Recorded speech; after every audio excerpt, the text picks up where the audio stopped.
we've seen Musk and company targeting Social Security, which is, of course, a retirement program that Donald Trump promised to fight for and strengthen on the campaign trail, and now the IRS. We had Doge employees showing up on Thursday. Welcome to Reporter's Notebook, where we talk to the Washington Examiner's top journalists about the stories breaking on their beats.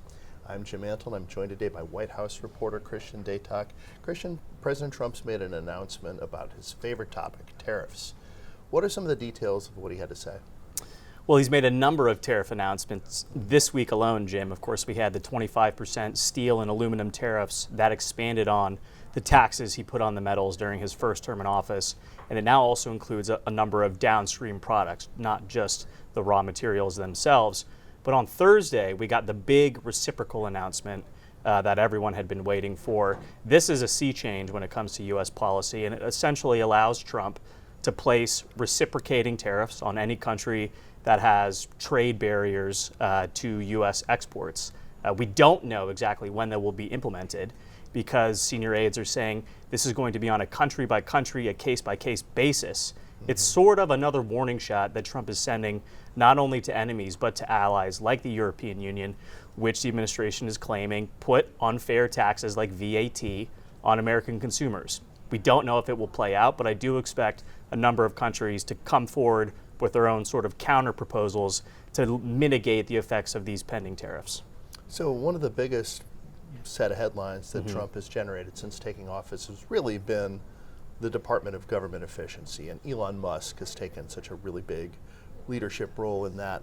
What are some of the latest with what Doge is trying to do? There's been a whole bunch of pushback to their efforts. Yeah, that's right. I mean, they've already taken steps to close CFPB and sort of subsume USAID within the State Department. But new developments this week, we've seen Musk and company targeting Social Security, which is, of course, a retirement program that Donald Trump promised to fight for and strengthen on the campaign trail, and now the IRS. We had Doge employees showing up on Thursday. And let's take a step back for a second, because on its face, Donald Trump has said he wants to address federal waste wherever it might lie. That being said, he's also directing Musk, according to the president, to investigate specific targets.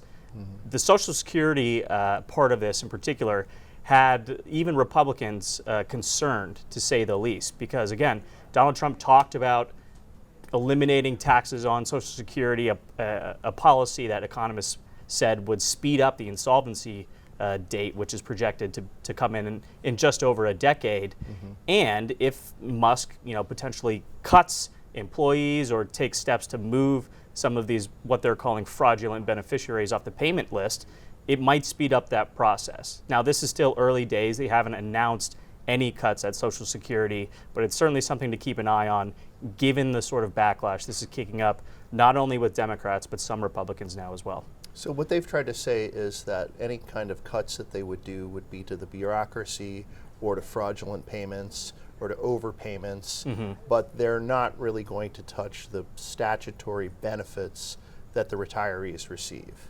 That's what we've been told, but again, we just don't know. I mean, Musk is alleging that they're finding beneficiaries who are 150 years old on these payment lists without giving any actual evidence of this alleged waste or fraud, as Caroline Leavitt, the White House press secretary, called it. And it's something that I do think the administration needs to bring receipts on. They promised us extreme transparency throughout this process. It's something taxpayers and voters deserve.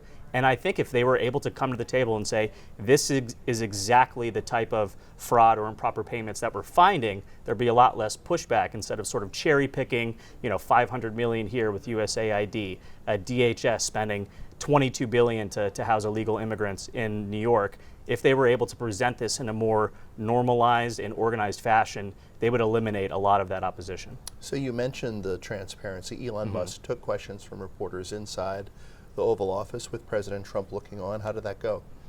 Well, it went about as well as you could expect, considering that Musk's son, X, was there as well, and he sort of made a bunch of headlines on his own with his, let's be honest, little kid behavior. But Musk was quite frank about what Doge is going to be doing. They're going to look at all of government, and when it comes to criticisms of him in particular, he says he will recuse himself from any potential conflicts of interest. Again, they've promised absolute transparency throughout this process, and I do think it would probably ease some minds if there were some of these conflicts of interest that were identified either by Musk and Doge or by the White House. And Donald Trump has told us if there's a problem, he's going to tell Musk to stay away. That being said, Donald Trump has also said, I want to investigate the Pentagon. This is a huge way that they can sort of get some Democrats or progressives on board if we're cutting military spending. We have heard Pete Hegseth talk about how we need to maintain the same force posture, and he has other ideas about how to clean up waste. So once the Doge audit of the Pentagon kicks off, which we have been promised, I think a lot of these complaints might shut up sooner rather than later. And it's another big pot of money. Without a doubt, the biggest pot of money. Thank you, Christian. You can read Christian and the rest of our political team's coverage at washingtonexaminer.com.